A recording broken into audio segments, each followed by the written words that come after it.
Good morning friends. ఈరోజు market ఎలా ఉందో ప్రజెంట్ చూద్దాము. ప్రజెంట్ గిఫ్ట్ వచ్చేసి 25,600 దగ్గర ఉంది. దాదాపుగా 120 పాయింట్లు నెగిటివ్లో ఉంది. ఇప్పుడు మనము సపోర్టింగ్ పాయింట్స్, రెసిస్టెంట్ పాయింట్స్ గురించి మాట్లాడదాము. ఫస్ట్ రెసిస్టెంట్ పాయింట్ 1 వచ్చేసి నిన్న మన మార్కెట్ 25,713 దగ్గర క్లోజ్ అయింది. ఫస్ట్ రెసిస్టెంట్ పాయింట్ వచ్చేసి మనం ఎక్స్పెక్ట్ చేయొచ్చు 25,680, దాని తర్వాత 25,720, దాని తర్వాత 25,787.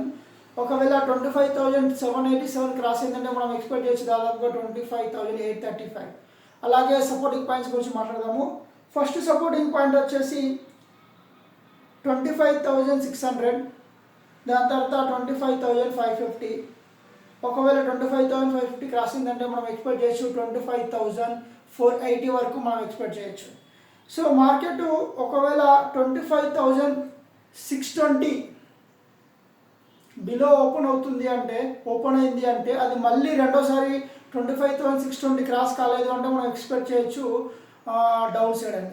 ఒకవేళ 25,620 క్రాస్ అయింది, ప్రాపర్గా క్యాండిల్ ఓపెన్ అయింది అంటే మనం మళ్ళీ ఎక్స్పెక్ట్ చేయొచ్చు 25,620 దగ్గర మళ్ళీ మార్కెట్ అనేది పాజిటివ్కి వెళ్ళే ఛాన్సెస్ ఉంది.